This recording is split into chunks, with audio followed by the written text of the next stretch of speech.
Idan ka taɓa kai ziyara birnin Kinshasa ko kuma birnin Brazzaville mai makwabtaka da shi, to akwai yiwuwar ka taɓa ganin wasu mutane 'yan kwalisa da suke caɓa ado sosai. A nan ina nufin ado na musamman saboda yadda suke tsantsara kwalliya a gaba ɗaya jikinsu, inda za ka ga wasunsu sanye da kwat mai ɗaukar hankali sosai da aka ɗinka a manyan kamfanonin ɗinkin kwat na duniya.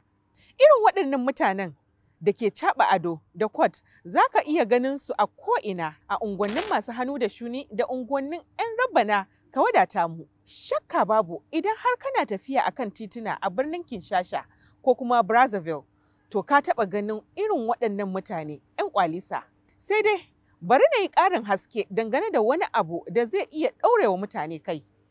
Kinshasa ne babban birnin ƙasar Jamhuriyar Dimokuraɗiyyar Congo, wanda Belgium ta yi wa mulkin mallaka. Yayin da Brazzaville shi kuma babban birnin Jamhuriyar Congo ne da Faransa ta yi wa mulkin mallaka. Yanzu bari mu koma kan ainihin batun da muke magana a kansa tun farko. Shin, me yasa mutanen Congo suka ƙware wajen ƙura a daka?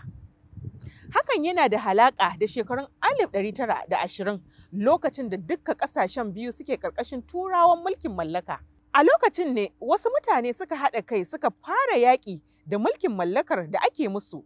Sai dai wasu daga cikin 'yan ƙasar a Kinshasa da Brazzaville sun zaɓi su dinga kwaikwayon salon yadda Turawan mulkin mallakar suke sanya tufafi. Mutanen da suke kwaikwayon Turawan yawanci bayi ne da suke yi wa Turawan Belgium da kuma Faransa aiki. Suna kwaikwayon yadda Turawan suke sanya kaya ne don su ma su nuna cewa sun kai kuma sun isa.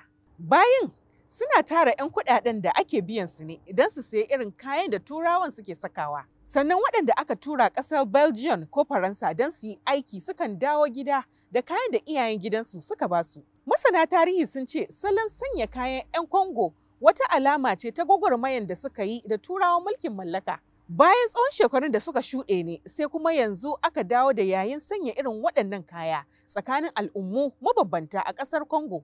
Kuma daga nan sai wasu 'yan ƙasar suka fara gauraya salon sanya kayan da yadda ake sanya kaya irin na Turawan wannan zamani, abinda a yanzu ake masa laƙabi da Sapeur culture.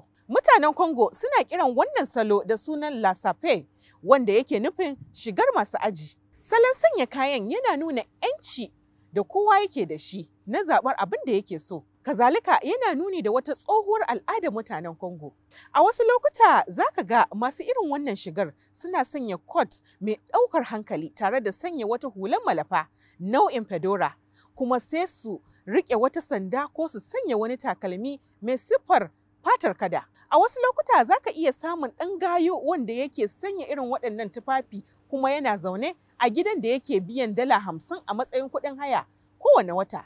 Amma yana tara kuɗi don ya sayi kwat da takalma masu tsada waɗanda kuɗinsu ya fara daga $300 zuwa sama. A wajensu babban burin shine su nuna bijirewa ga iyayen gidansu. Kuma wannan salo abu ne da suke ji da shi sosai, kuma wata al'ada ce da zai yi wuya a daina ta.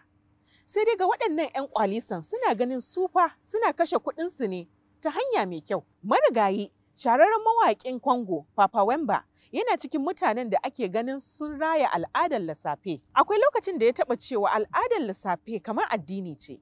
Daga bisani ne aka fara kiransa da sunan Le Pape Lissafe, wanda yake nufin baban Sapeurs.